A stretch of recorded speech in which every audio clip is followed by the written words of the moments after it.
All right, folks, welcome back to another episode of the Agency Freedom Podcast. We help you achieve freedom and success in every aspect of your business. This episode is extremely timely. It's going to be even more enjoyable for those of you that are listening to the episode on drop day, November the 15th, 2024, because the topic of our episode is lessons we can learn from Jake Paul versus Mike Tyson.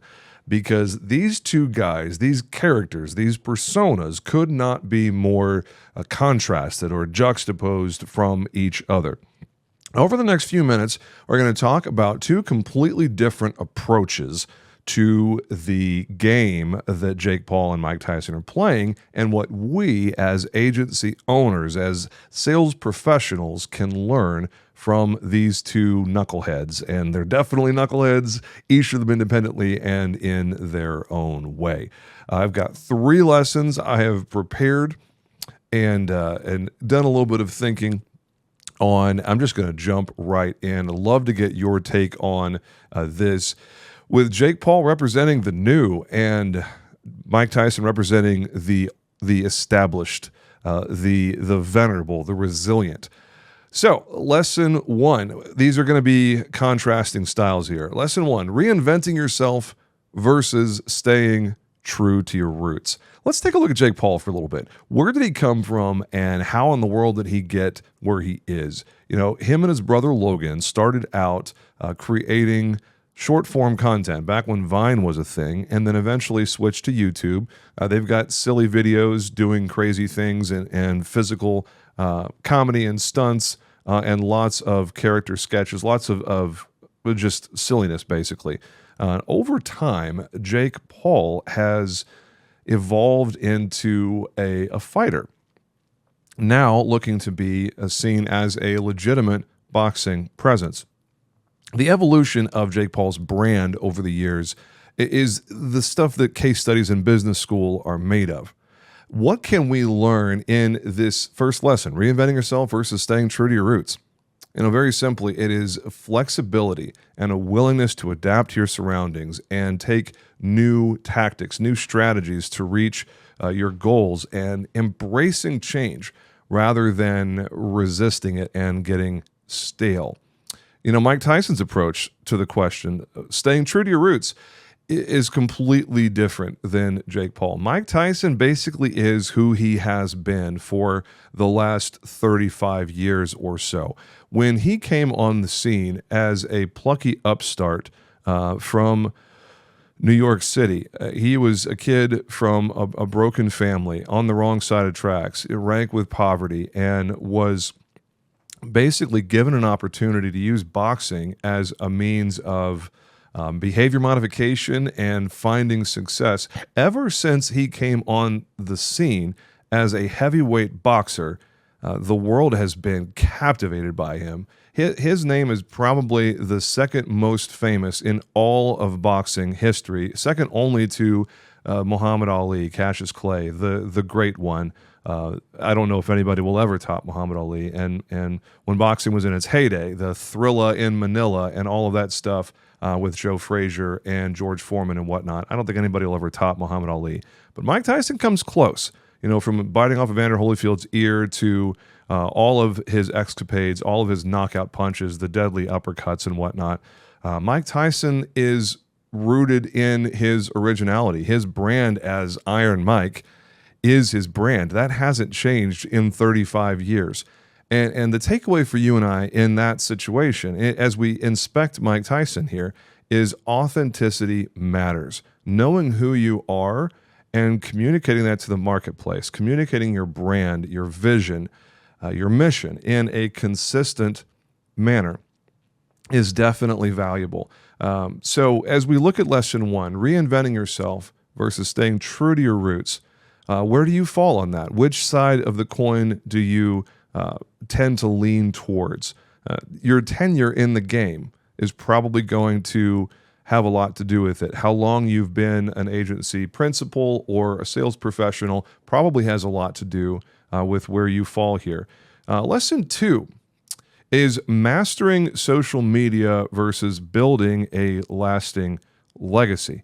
If it weren't for social media, Vine, YouTube, etc., Jake Paul would never have become Jake Paul, because traditional media doesn't have room for characters like him. He is not backed by a major network. He doesn't have, a team of production folks behind him back in the day. It was just him and his brother doing stuff to get eyeballs, to get engagement, to get the views, and to get the presence online that they've then leveraged to build their brand into a media empire and a lot of loyalty from younger fans. I was having a conversation on my Facebook because I made a silly post about, you have so much disunity in our country. There's political and religious divisions, favorite sports teams, music genres and whatnot. But one thing we can all agree on is wanting to see Mike Tyson knock Jake Paul out cold, punch that dude right in the jaw and let him see the stars. And, somebody reported back and was like, actually, you only feel that way if you're older than 45. And I'm like, well, hold on a second. I'm only 40 and I feel that way. I'm not even sure who's cheering for Jake Paul. The kids, the 25 and under crowd, the 30 and under crowd. Who is it? And it's the social media generation. The digital natives are Jake Paul's tribe. And Mike Tyson's approach to this, his brand is his brand. The longevity, the legacy of what people have come to know and expect from Mike Tyson is unchanged. He has taken the traditional approach, a long-term reputation. When Jake Paul sought Mike Tyson out, Jake Paul called Mike and said, hey, let's fight. Let's make it a big thing. And Mike Tyson was down for it because he's a fighter and he's a businessman and he likes to make money at fighting. And it's probably a very easy yes for him. But the takeaway for us is having a proactive social media strategy is extremely important. It can be transformative for building your reputation, especially with younger decision makers. If someone is younger than 40, then the very first thing they're doing when they're considering whether or not they want to work with you is going to Google and Googling your business and going to social media and seeing the way that you present yourself and seeing if you have a YouTube channel. Do you create content? How do you communicate your values to the marketplace? And if you're not active in social media, if you don't have a brand identity and a presence, then you're really missing a big opportunity to engage with potential fans. And Mike Tyson's approach is very different, investing in relationships and consistently providing a high quality service, a great client experience that creates a legacy that draws in clients and generates referrals and long-term credibility, long-term reliability with the people that choose to do business with you. As you've probably learned by this point in the episode, it is definitely a both and kind of thing, where if you're going to be truly successful, you need to be adopting elements of both of these guys' strategies in a way that makes sense for you and your business. It's not simply a matter of one or the other. You need to have both to some degree. You need to be building a long-term reputation built on referrals and inbound leads and having a solid reputation and high credibility within your circle. But you also definitely need to have social media presence. You need to be creating content that communicates your values to your natural market. And next is going to be, lesson 3 is taking risks to capture attention, which is Jake Paul's approach, versus earning respect through resilience. And the simple fact of the matter here is Jake Paul pushes boundaries. He annoys people intentionally. He is unashamedly himself. He knows that not everybody's going to like him, and he's totally 100% okay with that. He does not care if I like him. He is himself. And there's a certain amount of courage. There's a certain amount of brashness and bravado that you have to have if you're going to make a name for yourself. Then the internet is an extremely crowded place. The social media channels that your ideal prospects are occupying, your channel partners, where they hang out, LinkedIn, Instagram, Facebook, wherever it happens to be, there's a lot of noise. And it's not until you find a way to communicate something different, where you can engage in something that is catchy, that draws people's attention, that's when you start to get a lot of eyeballs. And that's when you get an opportunity to make a name for yourself. And Mike Tyson's approach is, again, completely the opposite. He is all about showcasing the resilience that comes from being a 58-year-old fighter who's still in great shape, still has it, still has the speed, maybe not as much stamina as he used to, but he's still every bit as deadly with the uppercut and those combination punches as he was ever before.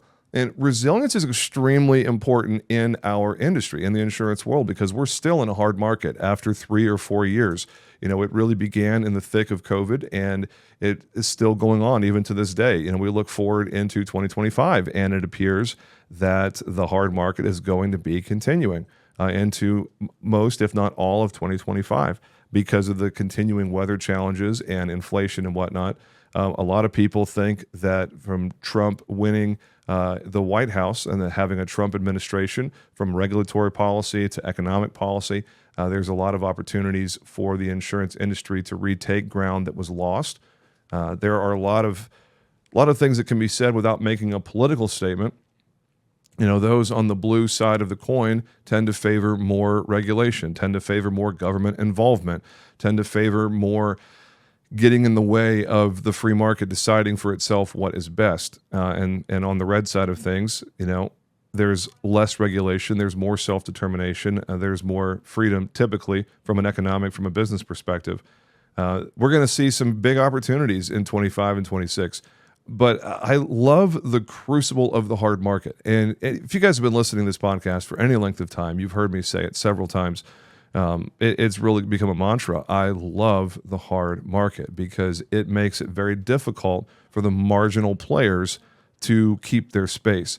In a soft market, you can be mediocre and make lots of money. You can have lots of success just slinging product and talking price and being generic in the way that you communicate your values and your unique assets and resources to the marketplace.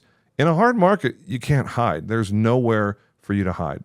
You are stuck making the most of what you can and creating opportunities where most people can't create opportunities. So I personally love the hard market. I think it creates resilience, it creates strength, it creates courage that becomes very useful and creates systemic advantages that can then be leveraged in a time of a soft market. Because when the weak players, when the mediocre players get acquired or just leave the game entirely because it's too hard and they don't want to keep pushing that ball up the hill, that means that there's more food at the trough for the rest of us. And those of us that have a killer instinct, that have a hunter mentality, are going to be putting in the work necessary to be resilient, just like Mike Tyson is, because these setbacks have come over and over again over his career, and he has demonstrated perseverance, which builds credibility in his fan base. We don't know if he's going to be able to be successful against a guy who is 30 years younger than him, who probably has more stamina and more athletic capacity simply because he is 30 years younger and has a lot of biological advantages. And the fourth and final lesson here is talking about how we can build hype and build creativity and build content and build a brand on the public stage versus letting your experience speak for yourselves and letting your advocates build business opportunities for you, namely existing clients and channel partners, and letting your value to the marketplace really come out through the interactions and having perhaps not as flashy of a presence, but having a great client experience, having a good tech stack, having the right team in place from a staffing perspective. Jake Paul is all about the hype. He is all about, the Don King of our generation and building up this fight to try to get as many eyeballs as possible and talking about how he's going to knock out Mike Tyson and how Iron Mike can't hang with him and, saying some things that seem kind of ridiculous on their face, but that is the hype train. And, he's getting a lot of eyeballs for it. He's getting a lot of attention for it. And a lot of people are going to be watching the fight just to see what happens because, whether you like Jake Paul or you don't like Jake Paul, when you watch any of his content, it's hard to not have an opinion on the guy. You either admire the bravado and admire the the cockiness, admire all of the showmanship, or you dislike him. You find him obnoxious and grating and immature, and you like the idea of watching him get punched in the face by Mike Tyson. This is ignoring, obviously, the group of people that think boxing is barbaric and idiotic, and we're all a bunch of degenerates for finding amusement in a heavyweight boxing match. But the juxtaposition of Jake Paul and Mike Tyson is incredibly interesting for us to look at from the perspective of insurance professionals, because when we see the success of Jake Paul, when we see the long-term success of Mike Tyson, it's very obvious that there's a lot that we can learn, from the branding side of things, from establishing content that attracts the right audience, from being unashamedly yourself, knowing full well that if you are your authentic self and you express it fully, that you're going to naturally repel some people. Some people are going to be turned off by the way that you present yourselves, by your personality, your communication style. That's totally okay. And having the courage, like Jake Paul does, to be your true self and to speak your truth and to be who you are, and allow the marketplace to decide for themselves whether they like you or not, and for people to decide if they want to do business with you or not. It's a really powerful object lesson for us to see here as later today, as you're listening to this, we get to see a heavyweight boxing match between old and new and between clashing styles. I'd love to hear from you and your thoughts on this. What lessons can we learn from Jake Paul and Mike Tyson as insurance principals and sales professionals? And I'd love to hear from you in the comment section. Drop me a line at podcast@jamesjenkins.com. And check us out on the YouTube channel where you're hopefully watching this video right now. And that is all for this episode. Ladies and gentlemen, make it a great day. Go Mike Tyson. Let's go, Iron Mike. Knock that guy out. And we'll catch you again next time. Y'all take care.